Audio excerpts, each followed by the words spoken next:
मी स्वरूप धुरी आणि माझ्यासोबत आहेत टेबल टेनिसपटू नवोदित खेळाडू पार्थ मगर, ज्यांनी वयाच्या 7व्या वर्षी टेबल टेनिसचा प्रवास सुरू केला आणि या खेळाडूनं जागतिकरित्या आपल्या भारतासाठी सुवर्ण पदक आणि कांस्य पदक जॉर्डनमध्ये जिंकून आज ऑलिम्पिकचं ध्येय मनात ठेवून आजच्या वर्तमानाला उद्याच्या भविष्याची टक्कर द्यायला पार्थ मगर आपल्यासोबत आहे. तर पार्थ, कसं वाटतंय तुला आज इथे येऊन आणि ऑलिम्पिकचं जे ध्येय आहे 2028च्या ते मनात ठेवून तू टेबल टेनिसचा प्रवास सुरू केलास, तर एकंदरीत या प्रवासाबद्दल काय सांगशील आम्हाला? मला म्हणजे इथे येऊन खूप छान वाटतं आहे आणि ऑलिम्पिकचं म्हणजे ध्येय पण मला खूप म्हणजे लहानापासूनच मला ऑलिम्पिक खेळायचं होतं. तर असं म्हणजे टेबल टेनिसच एक मला असा गेम आवडायचा आणि त्याच्यामध्येच मला पुढे करिअर करायचं आहे. मलवडी गावचा पार्थ आहे. सातारा जिल्ह्यामध्ये हे गाव वसतं आणि त्या गावापासून सुरू केलेला प्रवास आज मुंबईपर्यंत आलाय.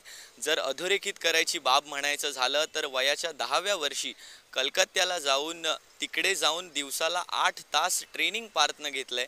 तर त्याबद्दल थोड्याशा मेमरीज शेअर करशील का आम्हाला? ॲक्च्युली त्या वयात म्हणजे 10व्या वर्षात खूप कठीण आहे आणि बेंगॉलसारखा म्हणजे तिथे खूप जास्तीच कठीण आहे आणि कसं तिकडे खूप असं क्राऊड वगैरे असणं आणि एकटं राहणं तर खूप डिफिकल्ट आहे. म्हणजे मला तर त्या खूप डिफिकल्ट वाटायचं. पण बोलतात ना, एक लाईफमध्ये तुम्हाला गोल अचीव करायचं असेल तर तुम्हाला ते सगळं करावंच लागणार.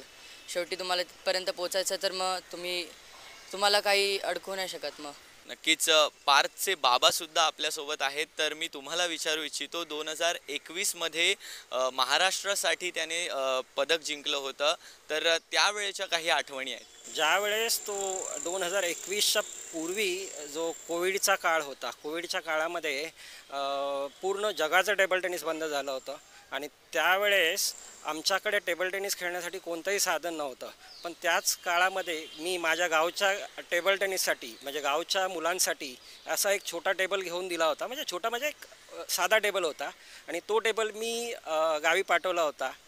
तोच टेबल मला त्या काळात वापरायला मिळाला कोविडच्या काळामध्ये आणि त्या तुटक्या टेबलवरती आम्ही प्रॅक्टिस चालू करून त्यानं अनसीडेड असलेला पार्थ डायरेक्ट महाराष्ट्राचं गोल्ड मेडल मिळवलं आणि त्या टेबलला आज आम्ही शेवटपर्यंत जपून ठेवणार आहोत. बरं पार्थ, बघायचं झालं तर बाबा तसे आपले बेस्ट कर्मचारी आहेत आणि एकंदरीतच कुठलाही खेळ म्हटलं तर पहिली गोष्ट येते ती म्हणजे फॅमिली सपोर्ट. तर फॅमिली सपोर्ट तुझ्यासोबत कशा प्रकारे राहिला आहे? म्हणजे बाबा जर म्हणायचं झालं तर तुझे पहिले प्रशिक्षक आपण म्हणू शकतो. गावापासून सुरू झालेला प्रवास, त्यात कोविडमध्ये लाभलेलं बाबांचं प्रशिक्षण, तर फॅमिली सपोर्ट एकंदरीत कसा राहिला आहे? फॅमिली सपोर्ट बाबांचा तर होताच, पण त्याच्यानंतर मग माझी आई म्हणजे लॉकडाऊनमध्ये पण खूप मला साथ दिली.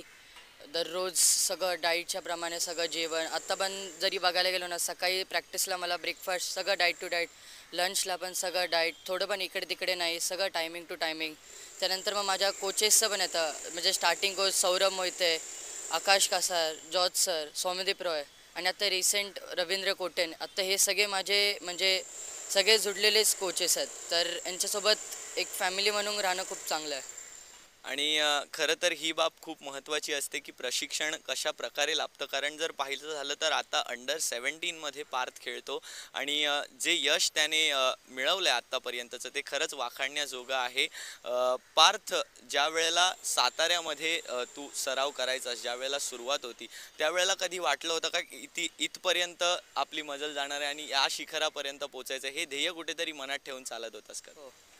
खरं तर म्हणजे ॲक्च्युअलमध्ये मला तोच एक चान्स होता की त्याच्यामध्ये मी जाऊन म्हणजे तेव्हाच लॉकडाऊनचा जेव्हा पिरियड होता तेव्हा कोणीच प्रॅक्टिसमध्ये नव्हतं आणि तेव्हाच मला एक चान्स होता की माझ्याकडे टेबल आहे, सगळं माझ्याकडे आहे, माझे पप्पा पण मला सगळे हेल्प करत आहेत. तर मग मी कशाला मागे हटा, उलट मी त्यांना सगळं हेल्प करून माझंच सगळं ॲडव्हान्स कोचिंग करत होतो. त्याच्यामुळे मला कधी ब्रेक पण नाही मिळाला आणि मला तर उलटं चांगलं आलं आणि मला माहिती होतं की मी एवढी मेहनत केली तर मला काही ना काहीतरी त्याचं फळ मिळेल म्हणून. नक्कीच. पार्थचे बाबा एकंदरीतच खेळ म्हणायचं झालं तर खेळासोबत अभ्यासाची देखील सांगड पार्थला घालायची होती. तर कशा प्रकारे हे सर्व मॅनेज व्हायचं? शाळा आणि अभ्यास हे दोन्ही गोष्टी एकत्र मॅनेज करणं खूपच कठीण आहे. As a parent, as a sports parent हे सांगड घालणं खूप अवघड आहे. मी बऱ्याच गोष्टीमध्ये आत्ता बघतो आहे की स्पोर्ट्स पॅरेंटिंग हा जो प्रकार आहे हा बऱ्यापैकी मिसिंग आहे. वयाच्या 10व्या वर्षी मुलं एक 8-8 तास प्रॅक्टिस करतात आणि बरोबर वयाच्या 15-16व्या वर्षी बरोबर तो फोकस चुकतो किंवा मग तो अभ्यासाकडे लक्ष देतात. तर आम्ही जो काही प्लॅन केला आहे पारच्या संदर्भात, तो प्लॅन असाच आहे की त्याच्या शिक्षणाचे दौर थोडे कमी केलेत.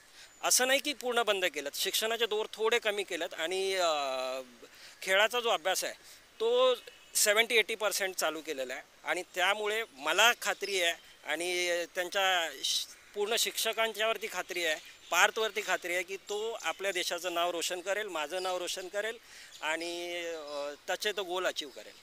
नक्कीच या मलवडीच्या पार्थनं अक्षरशः जॉर्डनमध्ये जाऊन आपल्या भारताचा झेंडा फडकवला होता. सुवर्ण पदक त्याने जिंकलं होतं डबल्समध्ये आणि कांस्य पदक जिंकलं होतं इंडिव्हिज्युअली. तर त्यावेळेची काही आठवण, कारण तेव्हा जर पाहिलं तर गावामध्ये चर्चा झाली असणार की पार्थनं आपल्या जॉर्डनमध्ये जाऊन सुवर्ण पदक आणि कांस्य पदक जिंकलंय. तर त्यावेळेच्या काही आठवणी. त्यावेळेसच्या तर खूपच आठवण आहेत. लोकांनी अक्षरशः पार्थला डोक्यावरती घेतलं होतं. त्याच प्रकारे त्या मेडलसाठी मला माझ्या बेस्ट विभागानंही खूप मदत केलेली आहे. बेस्ट विभागातील सर्व अधिकारी वर्ग यांनी पार्थच्या कोचिंगसाठी किंवा बऱ्याचशा काही अडीअडचणीला कुठे क्लब अवेलेबल नव्हते तर आमच्या बेस्टचे स्वतःचे क्लब पार्थला खेळण्यासाठी ओपन करून दिले होते. मी बेस्ट विभागाचाही खूप ऋणी राहणार आहे, अत्यंत ऋणी राहणार आहे आणि माझ्या गावाचंही तेवढंच मुलाचं सहकार्य आहे. तसं बघायचं झालं तर मिडल क्लास फॅमिली आहे, मिडल क्लास बॅकग्राऊंड आहे. तर मिडल क्लास फॅमिली म्हटलं तर सगळेच खर्च आले. तर पार्थच्या स्पोर्ट्ससाठी एक वेगळा खर्च द्यावा लागणार, तर ते कशा प्रकारे तुम्ही मॅनेज केलं?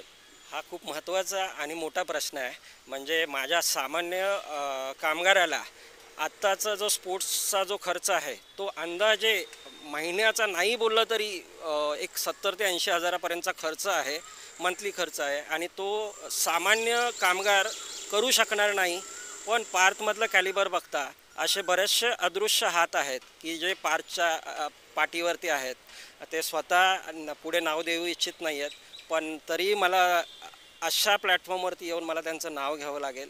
रोहित सर आहेत किंवा संजय सर आहेत किंवा साकेत खेतान सर आहेत, यांची नावं मला प्रामुख्यानं घ्यावे लागतील.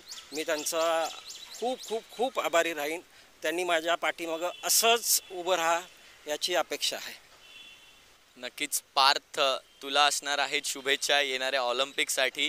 आपल्या भारताला रिप्रेझेंट कर अशीच मनोकामना असणार आहे तुझ्यासाठी. तर हे होते पार्थ मगर आणि त्यांचे बाबा. तुम्ही कुठेही जाऊ नका, पाहत रहा क्रीडांगण. तुमची प्रतिक्रिया आम्हाला नक्की कळवा की हा कार्यक्रम तुम्हाला कसा वाटला आहे. तेव्हा पुन्हा भेटूया पुढच्या मंगळवारी संध्याकाळी 6 वाजता. तोपर्यंत मी स्वाती घोसाळकर तुमचा निरोप घेते. धन्यवाद.